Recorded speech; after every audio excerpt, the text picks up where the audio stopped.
Before I give you an update, I have to take you back to where it all started, in a prison cell.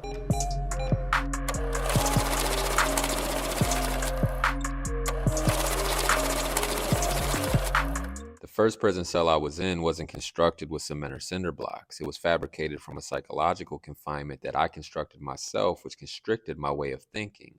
Desperately trying to identify an opportunity in the eye of poverty, the only reasonable exchange within my reach was the sale of illicit narcotics, so I sold drugs in an attempt to change my circumstance. Almost like you get what you deserve. Let me tell you how I became a criminal.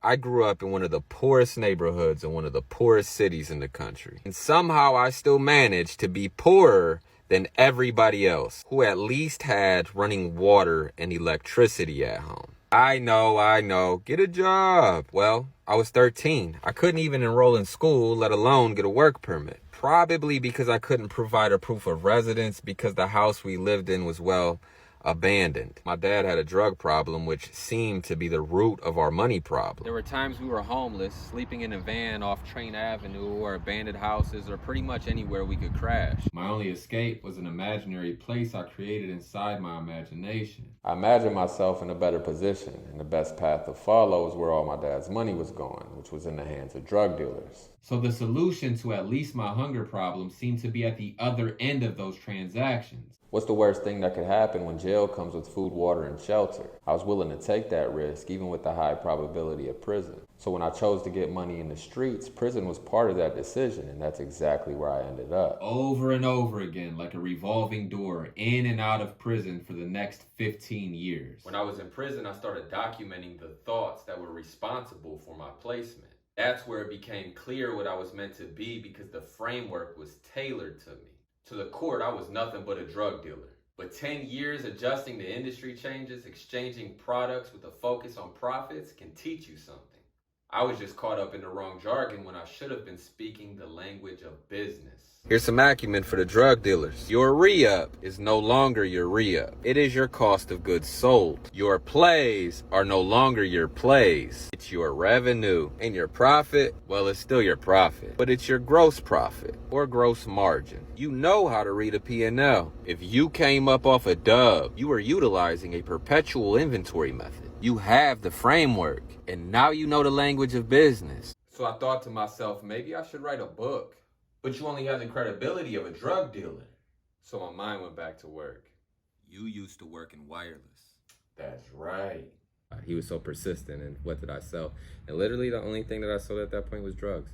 So I told him crack, and he laughed. About 2 weeks later, he gave me a call, and he told me, unfortunately, you didn't get the job, and, good luck selling stickers or crack or whatever it is you sell.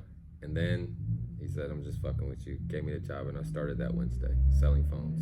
Painting every single detail with vivid color in my imagination, TechBench was conceived. The same way I constructed my life with the destructive thoughts of my past, I imagined a new reality, and TechBench existed in it. I was released from prison with a blueprint imprinted inside my mind, and my feet followed exactly within those lines. But I can't say that I didn't face complications along the way. My business plan was confiscated numerous times throughout my incarceration, whether it was from a shakedown or just some CO being a dickhead. But I wouldn't be me if I let that stop me. Once again, I found myself with the one thing that could never be taken from me: my imagination. When you walk through the door, the only thing you really own is the image, the vision, the brand, the intellectual property that you created inside your mind, which becomes a strategic asset that separates you from everybody else. Are you watching me through a cracked screen? Is it an iPhone 6? Come get it fixed. $50. The proof of concept behind TechBench didn't have anything to do with tech. It's about leveraging experience. And what better experience can be leveraged than problem solving, balancing out all the adversity you've endured? Not only do you learn how to make use of it, but look forward to and anticipate appreciating what you come from. So when I had the opportunity to buy the property I operated out of, which happened to be in one of the poorest neighborhoods and one of the poorest places in the country, its placement was supposed to be a pillar of what success represents, but I guess that's just a matter of perspective. I could have opened my first location anywhere, but I didn't. I opened it a block away from the house that I starved in as a child. The same house that didn't have any water or electricity. I opened in the community that I came from, the same community that raised me. The neighborhood where I learned how to make something out of absolutely nothing. Since I've been here, I've been vandalized, burglarized,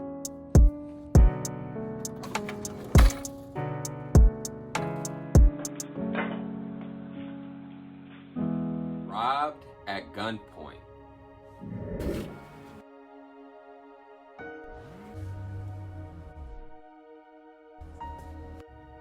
All I want to do is help my neighbors and make positive contributions.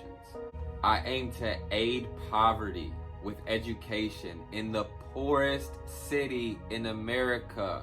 Right here, Cleveland, Ohio, the poorest city in America. I'm here. I'm not fucking going nowhere.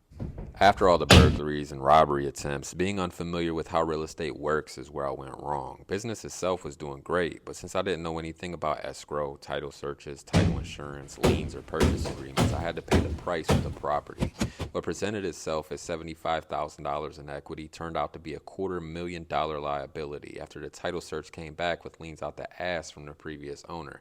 Opting out of a purchase I already paid into, plus legal fees, construction, not to mention opportunity costs, while TechBench just pretty much sits in my back room, I was forced to go back to the drawing board.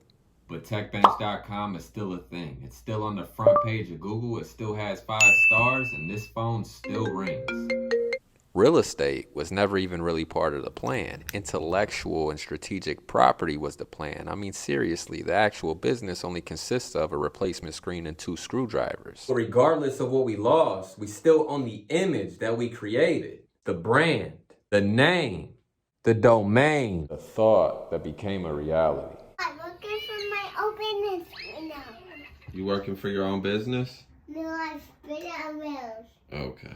The way I see it, there is no such thing as starting over from scratch when you started with nothing, stuck in a box with nothing but a bunch of ideas that you know now you could breathe life into at any moment, undistracted by what's considered necessity because you know what it's like to live without it, so sacrifice is easy to you. The only thing you need is your imagination. Everything is created twice, but nothing will ever come to life that hasn't existed in the faculty of your mind first. And my only mistake is not fucking thinking big enough. If only the application of said ambition was applied in an alternate context, it could only result in unequivocal success derived from challenge, adversity, pain, hunger, and poverty.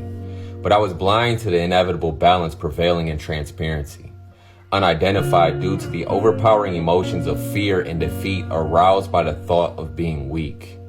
The exploitation of unfavorable circumstances is nonetheless probable. Overcoming challenge and adversity brings with it the seed of extraordinary problem-solving skills, resilience, tenacity, and the character required for every position of power. If only I had the opportunity or appropriate guidance that could prevent this criminal from being cultivated. But who would hire a 14-year-old homeless kid who's not even enrolled in school because he's unable to provide a proof of residence? My ignorance only allowed me to utilize the opportunity within my reach, so success to me just meant more weight.